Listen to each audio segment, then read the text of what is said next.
Fantastic. All right, guys, welcome to another episode of Profit Scaling Podcast. I am here with my friend Hamza. He is the founder and CEO of the Automation Institute. And we're going in today, we're going to talk a little bit about his backstory, how he got into automation, and what he's doing now with his education platform that's transforming the industry. So thank you so much for having it. It's great to have you here. Awesome, man. Yeah, it's a pleasure. Super excited to be on with you, share a little bit about what I've been doing, and excited to just, reach out to your audience. Yeah, amazing. So I'd love to, explore a little bit of how you got into like automation or like programming or what kind of your background is, and then we can kind of go into the future of what you see with the industry. Yeah, absolutely, man. And the interesting thing is I actually don't have any experience in programming or any background in computer science. So everything that I do is completely no code. I actually went to school for finance. I thought I was going to go down that route where I would be working, in consulting or banking or whatever, but I did the internships. It wasn't for me. It was honestly, it was draining and exhausting. And I just wanted to be someone who took kind of control over my own life. So I wanted to be an entrepreneur. And naturally, I fell into this space. So actually, after university, I went into sales. So I was selling software for various different startups, just, grinding through it, as a sales rep, just cold calling, all of that stuff. And then one day I was scrolling TikTok. This was, I think, about 3 years ago. And I got this video from someone promoting a software called Go High Level. And basically what it is, it's basically like a CRM software, but the cool thing about it is that you can white label it, meaning that you can strip it of all of its branding, you can put your own name and logo on it, and they give you the right to resell it to businesses as your own software. So immediately I was like, I do this, for a living already. I sell software. So instead of me only doing it for a 10% commission, why don't I do this for 100%? And so I made the decision like overnight to become a software owner. So I started a software company. I put my own branding on it. And then I started reaching out to local businesses near me. Mhm. And so I was contacting like plumbers, barbers, electricians, anyone that I could think of here in the Toronto area. I was like, guys, I've got this amazing software, I can do X, Y, and Z, all of these awesome things. And that was going very well. So I got a lot of traction with that, with the CRM, and that was my play. But then what happened is early at the start of 2023, as you know, ChatGPT came out. And then all these business owners, my clients, started asking me questions about, oh, this is so cool. What can we do with this? How can we implement this into our business? And at the start, I was like, I have no idea what this is. This isn't my domain. And I was just brushing them off. But eventually the demand got so great where I was like, you know what, screw it. I'm going to spend my time just learning exactly what this thing is. So I just put my head down. I learned everything about ChatGPT, OpenAI, prompt engineering. So I just tried to become a master in that. And then I started embedding these chatbots for these businesses. I started putting AI through like their invoicing and their billing and their all of their customer facing stuff. I was implementing AI. And I realized that, okay, one, they love this. This is a very sticky thing that they're not going to go anywhere from. And two, they're willing to pay a lot more than for this AI stuff versus just the software. So then I eventually made the decision where it's like, okay, I'm going to pivot my entire agency now to an AI automation agency where this is going to be our focus. And so that was around mid 2023. And then I went all in on the AI side. And then the way that we got to the Institute was that I was doing all this cool stuff for these businesses locally. And then I was like, you know what? This is really cool. I want to share this with the world. So I started making videos about the stuff that I was building. So I was like, here's an automation that I built for this plumber, or here's an automation that I built for this daycare, for example. Now I was simply just showcasing stuff that I've built, hoping that other businesses would see it and be like, oh, this is so cool. I want this as well. But what happened was businesses less so reached out. Some of them did, but the people that really reached out to me were individuals like myself who were like, oh, this is so sick. I want to sell this to a local plumber, or I want to learn how to do this so I can start a business just like you did. And then people started messaging me every day saying, can you teach me? Can you teach me? And eventually I took on a bunch of students here and there doing one-on-one mentorship. But eventually it got to a crazy point. Like my socials right now, I have close to 100,000 followers across Instagram and TikTok. And so I get a bunch of these students looking for, help and guidance. So eventually I just decided to create a whole community and platform and courses and all of that to just basically give them a roadmap on exactly how to do what I did.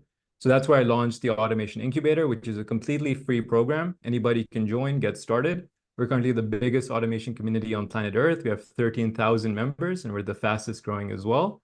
And so now, fast forward to today, I launched the Automation Institute, which is basically a body to standardize the education of this AI, of automations, of this entire field. We're trying to bring standardization to it. So anyone off the street who has no idea what they want to do, but they want to take advantage of what's coming, the AI revolution, we have a very structured program for them to just go through. And we've been seeing a lot of success. So here we are today. That absolutely amazing. I just and just like it's so incredible because a lot of people is like, well, I found it a lot. It's like there's all these people that are like, oh yeah, start this, start this. But you actually went through the process of like, no, I learned sales, I learned about it, Yeah. I implemented for the business, and now I'm like teaching other people to do the same thing, which is just yeah, it's just incredible because it's a skill that obviously like AI is already here, and if you're Yeah. not implementing it, you're already behind. So you need to get caught up as quickly as possible. So and I'd love for you to talk a little bit about like how businesses are applying it. I know you talked a little bit about it. Mhm. But, like what are the main things that you see just business like the most practical examples of how to apply this to business because there could be some people on here that maybe like B2B and they don't really know like it's like oh Yeah. now you can apply this. Yeah, there's so many different ways. I'll talk about some of like my best selling features or builds that I've done. And the most popular one that I love is the appointment setting AI bot. So essentially what that is you can literally have a sales rep in the form of an AI bot that does all of your qualification, does all of your appointment setting on autopilot for you 24/7. And Mm, actually I have a daycare, that's my first client that I implemented this for. And they came to us initially because they had basically like they were new daycare and they wanted students to or new children to mm, fill in the registration spots. And initially we started running ads for them. So that's another service that I did. But we ran ads for them. We were generating them these leads. But the issue was that the daycare coordinator was not following up with these leads at all. So leads were coming to the CRM, they were sitting there cold for a couple of days, or they're contacting them once, they didn't pick up, they would never reach out to them again. So then they were blaming us, saying, this isn't the best service or whatever. I'm like, no, no this is your good, fault. no good, But yeah. yeah, obviously, right? But instead of, kind of just taking it as it is, I was like, you know what? There's a way to get around this, and there's a solution that we can build. So I Mm, actually built out an AI bot that was trained on their entire business, their industry, everything about their details from their registration plans to like what's in their meal plan, their pricing, all of that stuff. And I trained this bot to basically reach out to the parents as soon as they filled out that ad form. So within a minute, they have an mm, outreach message going from an AI bot saying, hey, saw you were interested in registering for our daycare. And then going through the qualification questions saying, budget, when are you looking to start? Are you okay with our subsidy? All of this. So this would happen through SMS and email. And we could also do a WhatsApp outreach as well. And the reason why I love SMS is that it has a 97% open rate. Like if you're getting an SMS from a business that you just signed up for, you're mm. most likely going to talk to them, especially if you think that it's a human being. And so we had a fantastic conversion rate. So people were engaging with this bot like 24/7. A lot of them like would message at like 1 a.m. and get a reply, and they'd be shocked. They're like, I can't believe you're talking to me at 1 a.m. Little do they know that it's a complete AI. So this was Yeah. this was like a huge thing that I developed, and it brought so much revenue and so much value that was clearly measurable Mm, that I made that into a single product. And I was just taking it to businesses and saying, hey, if you're running ads, you need to have an AI appointment setting bot to qualify all of your leads on autopilot because a human being cannot compete with this, cannot do it as fast as an AI bot can, and have that, the smallest margin of error because it's a systemized process. It knows exactly what it's doing. And in all of my time running these bots, I haven't had any issues in terms of like hallucinations. I haven't had any issues with parents actually recognizing that this is an AI. Not once has someone actually said, am I talking to a robot? So that comes down, I guess, to my team and my specialty on like how we train the bot and how we do the prompting and make sure that everything runs correctly. But that's just one example of like a pure revenue generating automation that, brings a lot of money and it's clear value. That's why I love that one specifically. But there's other ones as well. So we do social media, AI content generation. So mm. that now with Midjourney and DALL-E and all these other models, we can generate AI content and post it directly to social media using those high-level softwares I was talking about. We do reputation management. So every time like a business like you complete like a booking or an order with the business, then an automatic reputation or like review request will go out for like a Google review. And we have AI bots that kind of say, how was your experience? What could we do better? If you had a good experience, okay, here's a link to leave a Google review. So it also filters out those who had a bad experience. We're not going to get their, 1 to 3 star reviews, but Yeah. everyone had a good experience. Those 4 to 5 stars will now help increase your SEO, move you up the rankings, all of the good stuff there. That's an example. We've also got invoicing and billing, so that can get automated completely. So generating proposals, sending out invoices, doing payment capturing, all of that is automated now, can be done through AI. So there's so much that can be done. Customer support, and a really good one is employee training as well. So we build employee like these knowledge bases of everything about a business that a new employee would need to know. And they actually go through the onboarding process while speaking to an AI chatbot. But Mhm. hey, if they have a question that there might be a silly question they don't want to ask a staff member, they've got this knowledge base which now they can interact directly with an AI bot. So that's a really cool use case as well. But there's just so many. I love it so much, and it just keeps improving every single day. Yeah, no, it's just incredible, and just like like your joy, you light up when you talk about it, which is so exciting. Because I mean, I've been a proponent of AI since it came out, like even before GPT was like popularized. Yeah, So it's yeah, definitely already world changing. So it's great to see how seriously, man. It's application. just the beginning. Yeah. So I'd love to explore that a little more of like where do you see like automation or like AI trending towards, just from what you've experienced with business and like how things are going. Yeah, so I mean, we're already seeing it in real time, and it's sort of like a morbid topic in the sense that it is going to lead to a lot of people and their positions being replaced. We're seeing it in real time with companies downsizing, offshoring, the mass layoffs that are taking place all around the world. I think people seriously need to realize that AI is coming very hard, and it can do a lot of things that regular people can do. And businesses, first and foremost, they look at shareholder value, they look at, the bottom line. And if they can pay an AI for, a fixed monthly fee versus an employee that comes with the benefits, that doesn't work 24/7, that, has to take time off, all of that, right? So they're going to evaluate human beings against AI. And unfortunately, AI is going to win. And the only people that are really going to succeed in the next 5, 10 years are those who know how to use the AI. So Mm, new jobs will definitely be created. Like prompt engineers are coming out. I just saw a job posting for a startup that is looking for a senior prompt engineer with a starting salary of $250,000. That's fantastic. And yeah. that's a job that we wouldn't know what that job meant maybe a year or two ago, right? So these new jobs are going to be invented, and I try and promote that in my incubator where I'm teaching you guys that these new jobs are coming. Here's how to be best positioned. These are the skills you need to know to future-proof yourself for what's coming. And I think we're going to see a massive change in the workspace, the landscape for the labor market. Like fortunately for myself, I kind of see it coming, so I'm positioning myself well. I try and that's my message that I put out there. But AI is going to take over Hollywood. It's, your lawyers are going to now be AI. Anything that requires repetitive tasks, what AI is going to manage. So I'm not sure what the common person is going to do, but it's very interesting to see. But AI is definitely coming. There's a new models that are being launched every single day, and they're more advanced than the last ones. There's talks about GPT-5, which is going to be mind-blowing. So it's it's very hard to say, but it's all I know is that it's inevitable, and we're doing our best to position ourselves. And everybody watching this should do the exact same thing. Spend time, throughout your day, invest time into learning what tools are coming out there. How can you become masters of these tools? And then just think for yourself in your own industry, like where would AI be required in the job you're doing right now?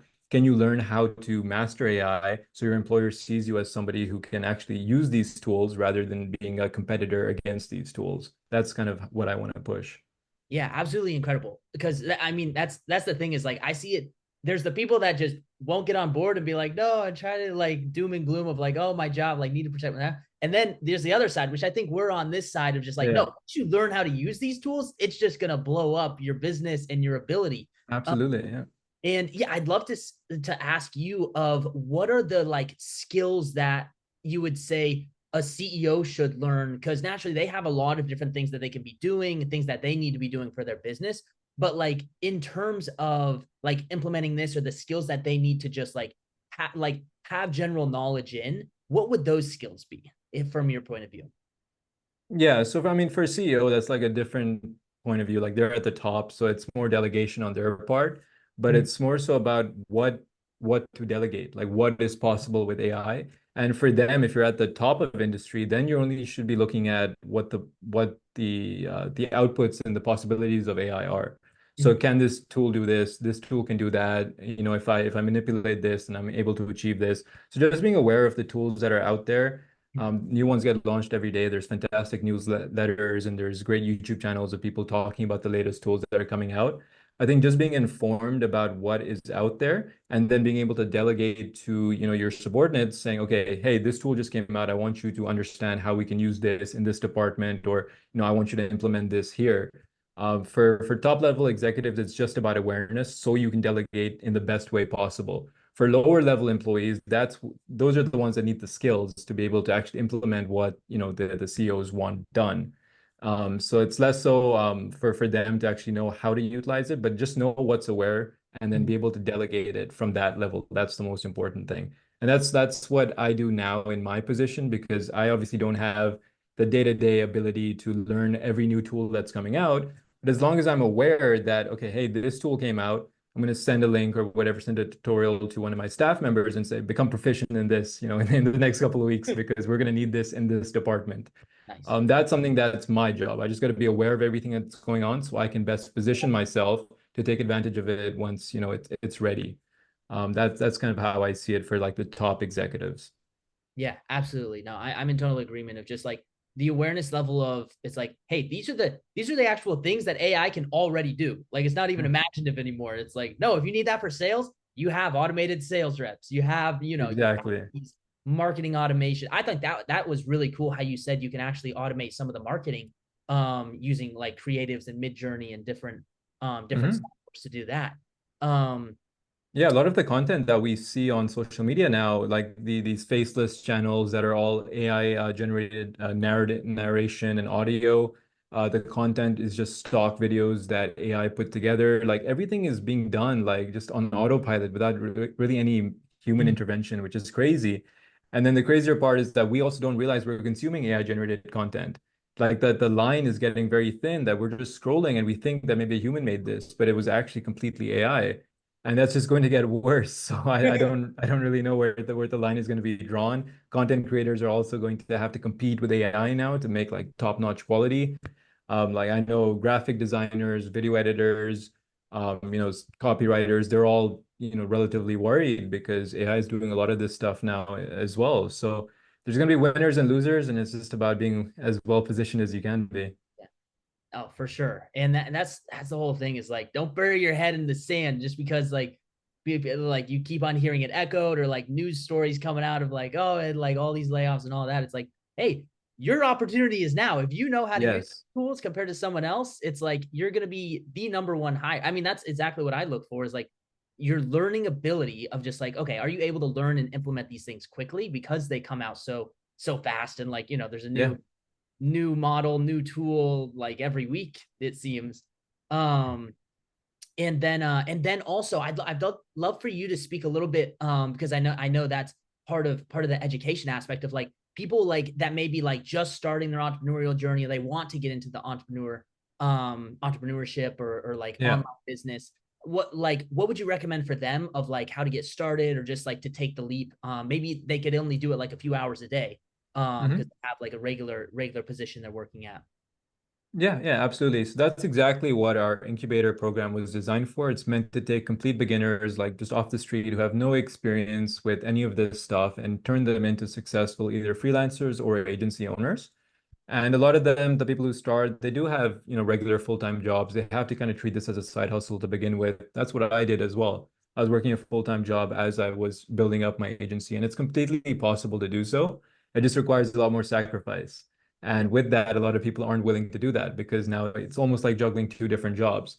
Mm. I knew that in order for me to be successful, I had to kind of sacrifice my free time and the leisure to kind of make this work. And then fast forward 3 years, now I'm getting the benefits of that decision back then. A lot of people might not have the foresight to know that, okay, there's delayed gratification. You kind of have to give up today for a better tomorrow. But that's kind of what I teach in the incubator as well. It's like I do a lot of mindset training for people to understand that perspective, because in order to be an entrepreneur, you have to kind of think like that. And it's not for everybody. A lot of people just can't get into that frame of mind. That's completely fine. I have over 13,000 students. I can't handhold everybody. So those who resonate with the message, those who are willing to put in the work, make themselves known to me, and they're the ones that I kind of handhold and guide throughout that process. So there's more than enough, content and information out there. I think people find excuses not to put in the work, but I've made everything into a very structured system where you can get started, and in a couple of days you can have your company up and running, and then you can start doing your outreach. And so that's within the incubator program. Then we've also got like higher ticket mentorship programs for people who might need that extra work. But if you're watching this and you're like on the fence and you want to get into this, don't think it's as daunting as it seems. There's no code involved. There's no technical knowledge required. Like I said, my background is in finance. I've never written a line of code. A lot of my students as well are just, regular people who just see the opportunity and put in the work to educate themselves on this. So there's absolutely no reason why anyone watching this can't do the exact same thing that I've done, that my students have done. And the opportunity is there. It's really just about you taking the action. So I wouldn't be daunted by it. I think welcome it, be excited about it, and then just take the leap. Amazing. Absolutely. And I could totally echo that of like the best thing you can do is just start taking action because that's Yes. going to lead to more momentum. And then, it's the same thing. Is like we love, like as mentors, like as owners, like if we see someone that's proactive, it's like it just wants like just Yes. motivates us to help you. And so that's what I wanted to hit on is like, what have you seen like for your most successful students, the most successful like owners that you've helped? Like what differentiates them from someone who struggles or just doesn't it doesn't work for them or they just don't Yeah, make it. Like what have you seen absolutely. difference And there? you kind of just touched on it, but the biggest indicator for me is those who take that fast action. Hmm. So I actually did like an analysis of all of my students and those who've actually tried. And the ones that are like the most successful are the ones that from the second that they joined the incubator program to when they actually signed up for the software and actually got started, there's about a week buffer in that time period. Those are the most successful ones who just immediately got started. They saw the opportunity and they jumped in, versus those who, canceled after a month or they never even got started. They're like, 2, 3, 4 months of waiting in between actually making a decision. So for me, that's a great indicator. I always knew it, like I had a sense that this was the case, but my team actually did like a data analysis to work that out. And it just confirmed the point that those who take the fast action are the most successful. It's clear because they don't get hung up, they don't get analysis paralysis. They just try and then they iterate based on the feedback that the market gives them, because the market is the best teacher of all time. Like I have no idea how many times that I failed with my cold calls, going in person, doing my pitches, but that all just redirected me into refining my pitch, getting better, understanding this works, this doesn't work. People try and plan too much, and then they don't take action, and then they don't see the results. The other thing that is a great indicator for me is those who ask questions as well. Hmm. So people who, if they're struggling with something, some people just sit in silence and they try and figure it out on their own. If they can, they just give up and they're like, that's it. But some people, go above and beyond. They want to put time on my calendar. They spam me with questions in the middle of the night. They reach out to me. They're not shy or afraid to use me as a resource. Those are the ones that also do very well because they're just not afraid of just getting what they want. They know what they want and they'll put in the work, and they're not afraid about me thinking that they're asking silly questions, which I never do anyway. But that's a great indicator as well. People who just ask questions, they're inquisitive, they're learning on their own. Some of them reach out to me and say, hey, I was doing my own research and I found this out. Did you know about this? Here, check out this article or this new tool. Those are the ones that I love because now it's almost like a level playing field where they're teaching me things, I'm teaching them things, and there's a great value exchange. So I think that's also a very important thing. If you're not naturally inquisitive, I think it's something you should train yourself to be. Just start doing research, just expand your horizons, then go above and beyond what's required of you, and then you're going to see a lot of benefit from that. Yeah. Keys to success: take massive action quickly and be curious and ask questions. Yes, there you go. That's awesome, man. So and I know for people looking, like you may see Hamza and is like he's so successful and he has all this together and all of that, but I'd love to go into just like maybe a time that you did face like a big challenge or like a setback and what it was like then, like in the moment, and how you actually overcame that. Because Yeah. I know as entrepreneurs, we've all had those like those things happen or like problems come up. So yeah, is there any moment that comes to mind for you? Yeah, there's no specific moment, but there's time periods that were just a lot harder than others. Mhm. And a lot of people might see, my success on social media and like the stuff that I've built, and it's great now, but a lot of people have to realize that it's very recent. Mm. Like I launched my community at the start of this year, and the agency only started doing well around like the mid of last year, so like the summer of last year. But I've been doing this for almost 3 years, so that leaves around close to 2 years of just pure struggling. Like at the beginning, um, my CRM, like the product was great, but like it's not enough for me to kind of just build it up into something crazy. So at the start, I didn't know what I was selling. I didn't know what features businesses want. I was also relatively young as well. So I was 22 when I started this with this business. And I didn't really have any real world experience. I didn't know how to talk to an actual business owner. I was nervous about, pitching him a product or walking into an office, acting like this, software tech founder. So these are all things that I had to overcome. But like I was saying, it was just the action that I took, that I knew what the goal was. And regardless of what the outcome was, I still showed up. I still made 40 to 50 dials a day. I still walked into, businesses saying, "Hey, I've got this amazing software. Can I pitch it to you?" And I even remember like I faced like sales calls where I was doing the pitch and everything was going super well. They said they loved it. And then when it was time to close, just flat out no. Like, no, I don't want to buy it. Just straight out rejection. And then I sit there, like after the call was done, I literally just sat there reflecting on the entire call. I played it back in my head, just sitting there like, what went wrong? Why didn't I dig into the pain enough? Or why didn't he want it? Well, was it the price point? And I'd be very self-critical and just dissect everything that I was doing. Every decision I made, I try and look back on, why did I make that decision? What was the rationale behind it? If I could go back, would I do something differently? And over the course of 2 years, just that process of constant improvement and self-correction led me into like a completely new person, where like I was the sales calls were fantastic. I had great conversion rates. When I got on a meeting, I felt confident enough that this was going to lead to a close. And Mm. that only happens through experience. As much as like you're looking for guidance from gurus and even myself to teach you, everybody sells in a different way. Everyone has a different personality. It comes across differently to other people. So there's a lot of stuff that I can teach, and people can only learn through action. And I faced a lot of rejections, but it's brought me to what I am today.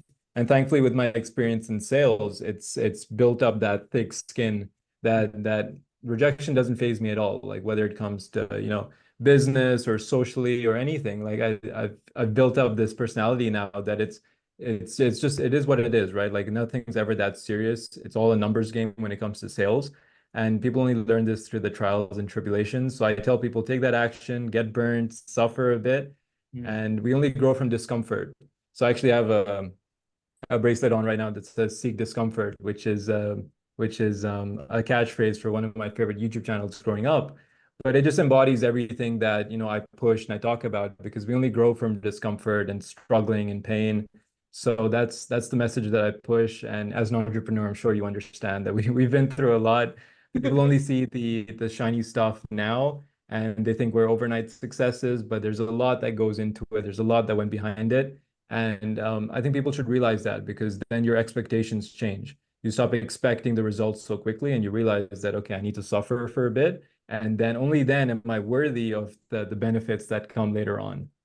Yeah, exactly. And I think that's so great that you took what others say of like rejection and you turned it into feedback to better yourself. Cause that's like, that's how you grow exponentially. Cause then you're just like continuously learning and everything's like, it sucks. It's painful naturally. But if you can, like, if you, as you were able to just take that and be like, okay, how can I improve this? How can I dig into the pain? How could I have improved like the actual offer?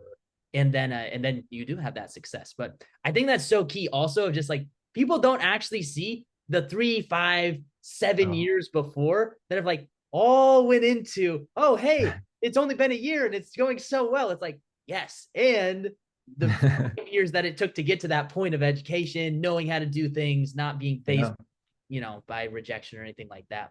Um, so as we look more to the future, I know you're building up the education platform. Like what do you see, like what's your vision for it? Where do you want to see it in, like I guess that would be my thing of like, yeah, where do you see it growing to, or where do you want to see it grow to?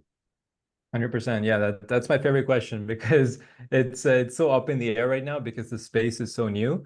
But fortunately for me, like I've been able to capitalize on the growth of AI and automations from just a personal brand perspective.